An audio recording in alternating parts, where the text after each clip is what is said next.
Bueno, aquí estamos, segundo bloque de Vamos al Frente, programa del Frente Telefónico en FOETRA, Sindicato Buenos Aires, el Sindicato de las Telecomunicaciones. Bueno, el segundo tema que vamos a charlar es, esta semana el Tribunal Oral Federal número 5 dictó sentencia en lo que se conoce como la masacre del pabellón séptimo de la cárcel de Villa Devoto, un tema que ya hemos tocado ampliamente acá.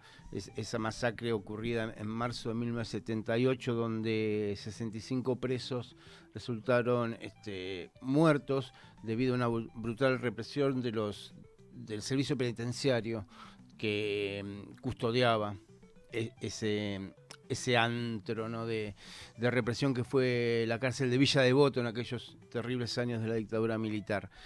Vamos a hablar sobre este tema con quien es una de las abogadas que forma parte de la querella que llevó a cabo este tema. Estamos hablando de una vieja colaboradora, antigua colaboradora de nuestro programa de Vamos al Frente. Estamos hablando de la abogada Claudia Cesaroni, que veremos si ya está conectada para poder charlar sobre este tema. Así que bueno, Claudia, muy buenos días, gracias por la buena predisposición de siempre. Pablo Suárez te habla de este lado. Hola, ¿qué tal, Pablo? ¿Cómo estás? ¿Cómo andás? Muy buenos días y gracias por tu buena predisposición de cada vez que te convocamos. Bueno, Claudia, ahí hice una pequeña intro sobre la sentencia que se conoció esta semana en el caso de la masacre de Pabellón Séptimo. Si querés comentarnos un poquito si era lo que esperaban, esta sentencia a dos funcionarios de aquel momento. Comentarnos más o menos cuáles fueron las primeras Dale. impresiones. Bueno, lo que conocemos es solamente, digamos, la parte dispositiva, lo que se llama, el corolario, pero no conocemos los fundamentos de la sentencia que recién van a estar el 16 de marzo del año que viene y ahí vamos a poder saber, por ejemplo, por qué el tribunal decidió calificar estos hechos como grave violación de derechos humanos y no como delito de lesa humanidad, que es como lo habíamos pedido tanto nosotros de la querella como el Ministerio Público Fiscal. También vamos a tener el 16 de marzo los fundamentos de por qué decidieron absolver a Cerda, digamos, al celador Gregorio Cerda. Podemos presumir algunos argumentos, pero tenemos que leerlos para discutirlos.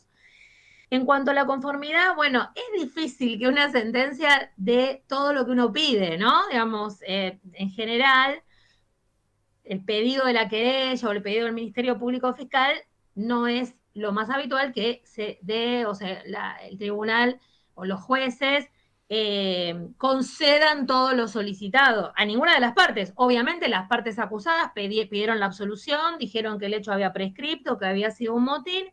Nosotros dijimos que era un crimen de lesa humanidad, el tribunal dijo que era una grave violación de derechos humanos, y yo me quiero detener en lo importante, en todo caso, que es que de una vez por todas la justicia federal de nuestro país, o por lo menos un tribunal, porque finalmente son 3 personas, 2 jueces y una jueza, digan que eso no fue un motín, que fue un crimen de Estado, que es eso, una grave violación de derechos humanos. Por ahí es difícil de entender la diferencia jurídica entre decir crimen de lesa humanidad o grave violación de derechos humanos.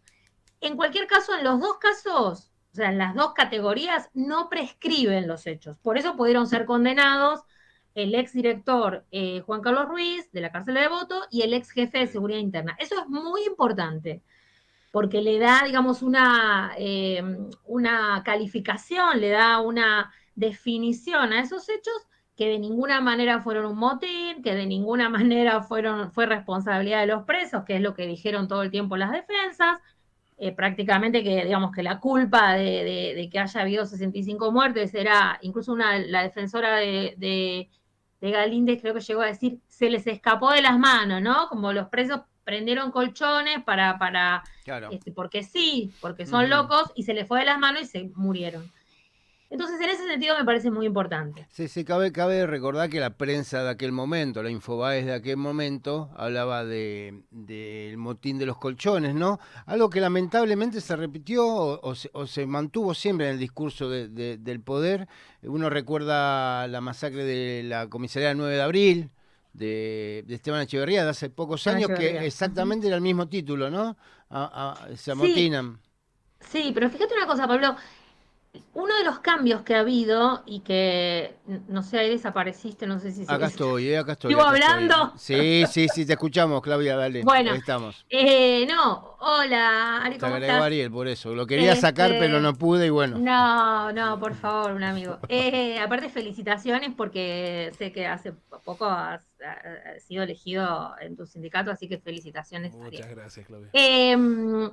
No, digo que justamente una de las diferencias que nosotros marcamos con respecto a la masacre de Pabello Séptimo y otras masacres posteriores, y por eso citamos como testigo a Roberto Cipriano García, que es el secretario ejecutivo de la Comisión Provincial por la Memoria, es que o sea, los hechos siguen sucediendo, lamentablemente, ¿no? Ujú. Pero seguida, como hay intervención de organismos, por ejemplo, como el Comité contra la Tortura de la Comisión Provincial por la Memoria, inmediatamente se conoce la versión de los presos. Fíjate, pasó esto en la masacre de Magdalena, en el año Sí, sí. 2005, en la de Esteban Echeverría que vos mencionás, en la de Pergamino, es decir, los medios inmediatamente hablan de motín, pero como es posible intervención de organismos de prevención de la tortura o de derechos humanos, la versión de los presos se puede escuchar enseguida. Entonces, si bien no siempre hay condenas en el ámbito penal como uno quisiera, digamos, por la magnitud de esos hechos, por la gravedad, ¿no?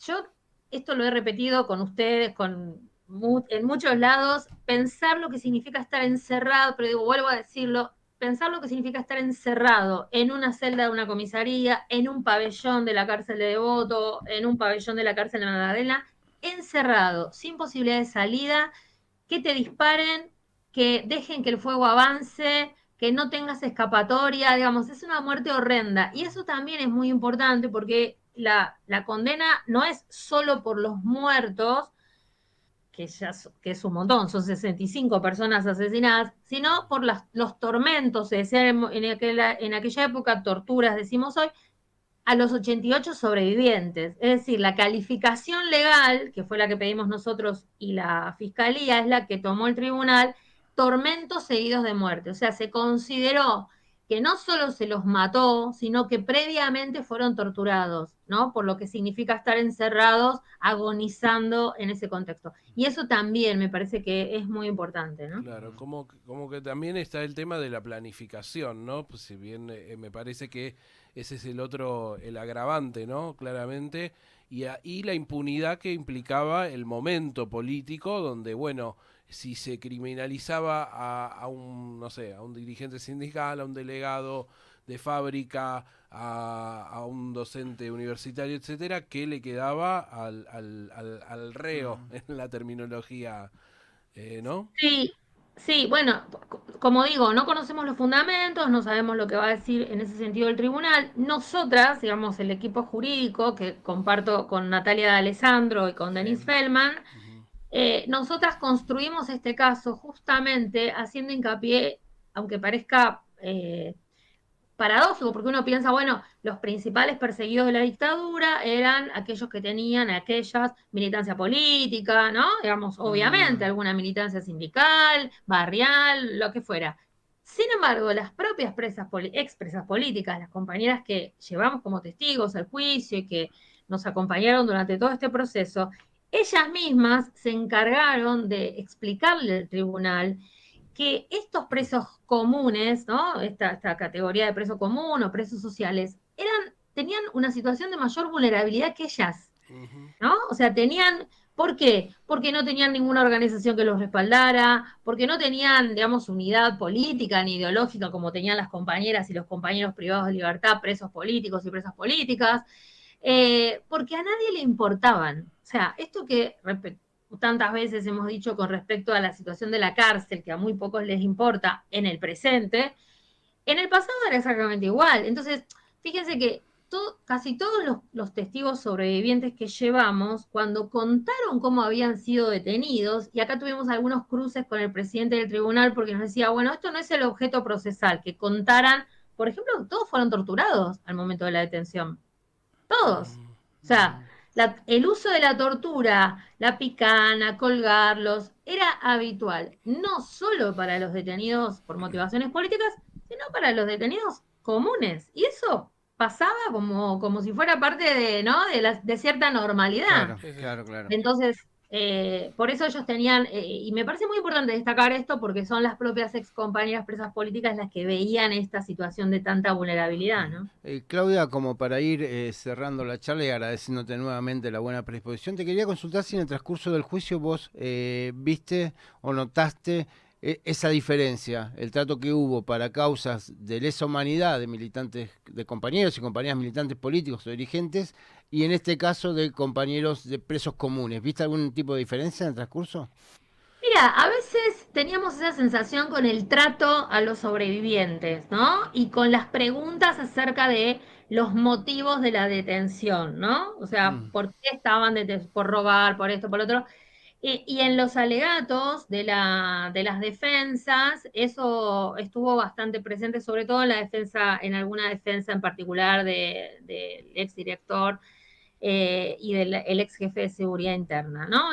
Esto aparece siempre. Bueno, es un poco el algo abrané. Estaban presos, ¿no? Estaban presos, se amotinaron, no cumplieron una orden. Bueno, digo, es parte de, la verdad es que no es lo más importante quizá, es, digamos, una manera de ver la situación de la cárcel y de las personas privadas de libertad bastante habitual, pero bueno, es parte de lo que nosotros queremos combatir, ¿no? Esa Ujú. doble vara con respecto a la actuación del Estado y por eso probablemente insistamos en, vamos a verlo, cuando veamos los fundamentos, en la caracterización de crimen de lesa humanidad, ¿no? Está muy bien.